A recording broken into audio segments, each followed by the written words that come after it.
నమస్కారం NS news కి స్వాగతం నా పేరు ఉషా ముందుగా ముఖ్యాంశాలు కోరుకొండ శ్రీ లక్ష్మీ నరసింహస్వామి ఆలయంలో తిరుమల తిరుపతి దేవస్థానం లడ్డూపై రాజానగరం శాసనసభ్యులు బత్తుల బలరామకృష్ణ దంపతులు వారి కుటుంబ సభ్యులతో ప్రాయశ్చిత్త దీక్ష చేపట్టారు।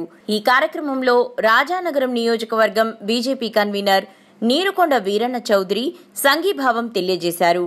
అనంతరం ఆయన మాట్లాడుతూ హిందువులు పవిత్రంగా భావించే ప్రతి దేవాలయంలోని ప్రాయశ్చిత్తం చేయాలని, అదేవిధంగా అయోధ్యలో కూడా ప్రాయశ్చిత్తం చేయవలసి ఉంటుందని నీరుకొండ వీరన్న చౌదరి అన్నారు।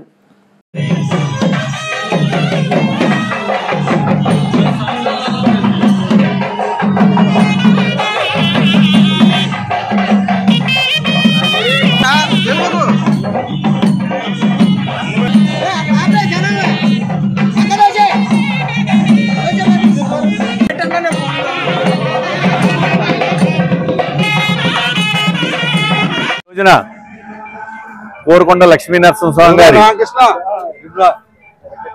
తిరుపతి లడ్డు విషయంలో ఎలాగైతే అపవిత్రం చేసి అందరూ ప్రక్షాళన చేసి శుద్ధి చేస్తున్నారు, పవన్ కళ్యాణ్ గారి పిలుపు మేరకు మన స్థానిక ఎమ్మెల్యే అయిన బత్తుల బలరామకృష్ణ దంపతులు ఇక్కడ మెట్టికి పసుపు కుంకుమ రాసి శుద్ధి చేసే కార్యక్రమం చేస్తాం। భారతీయ జనతా పార్టీగా ఎన్డీఏ కూటమి సభ్యులుగా హిందూ భక్తులుగా మేము అందరం వారిని స్వాగతిస్తున్నాం।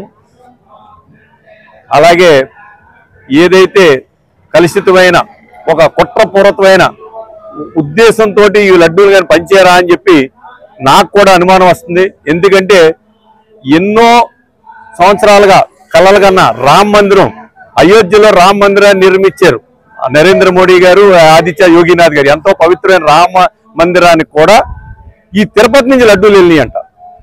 సో రామ భక్తులు, ఇప్పుడు వెంకటేశ్వర స్వామి భక్తులు హిందూ భక్తులే కాదు, భారతదేశంలో విదేశాల్లో ఉన్న రామ భక్తులు కూడా ఈ కలుషితమైన తీసి వాళ్ళు కూడా ఇదయ్యారు కాబట్టి వాళ్ళు కూడా శుద్ధి చేసుకోవాలి।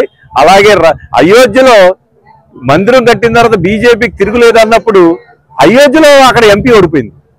ఇది విచిత్రమైన పరిణామం। అంటే భగవంతుడు ఇక్కడ ఏదో అపచారం జరిగింది కాబట్టి అయోధ్య ఎంపీని ఓడిపోయింది భారతీయ జనతా పార్టీ అంటే, ఇటువంటి దేవుడు ఎప్పుడు ఏదో లోపల సాంకేతం ఇస్తాడు మనకి। అయోధ్యలో ఎందుకు ఓడిపోయిందని ఆత్మ పరిశీలన చేసుకుంటే ఈ కలుషితమైన లడ్డూలు కానీ ఆ రోజున ఎన్ని లక్షల లడ్డూలు వెళ్ళినాయా, ఎన్ని వెళ్ళినాయా అప్పటి చైర్మన్ గారు చెప్పాలి। అయోధ్యకి తిరుపతి దేవస్థానం నుంచి ఎన్ని లడ్డూలు వెళ్ళినది వారు చెప్పాలి।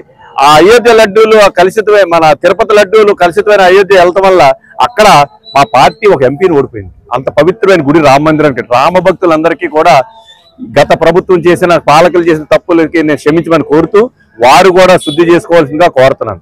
అలాగే మన ఎంపీలందరూ ఢిల్లీలో ఏపీ భవన్ ని అక్కడ నిత్యం వెంకటేశ్వర పూజలు చేస్తారు, తిరుపతి లడ్డూలు వెళ్తుంటాయి। మీరు ఎవరైనా సరే ఢిల్లీ వెళ్తే ఏపీ భవన్ లో వెంకటేశ్వర విగ్రహాలు ఉంటాయి, తిరుపతిలో చేస్తుంటాయి। ఆ తిరుపతి కలుషితమైన లడ్డూలు నిత్యం వెళ్తుంటాయి ఏపీ భవన్ కి। సో అన్ని గుళ్ళు ప్రక్షాళన చేస్తున్నాం, రాష్ట్రంలో అన్ని గుళ్ళు ప్రక్షాళన చేస్తున్నాం, కానీ ఏపీ భవన్ మీద కూడా తిరుపతి వెంకటేశ్వర విగ్రహాన్ని అక్కడ ఉన్న పరిసరాలని కూడా ఏపీ భవన్ లో కూడా తెలంగాణ భవన్ లో కూడా ఒకసారి పరిశుభ్రం చేసుకోవాల్సిందిగా నేను మన రాష్ట్రంలో ఉన్న ఎంపీలందరికీ కూడా తెలియజేస్తున్నాను।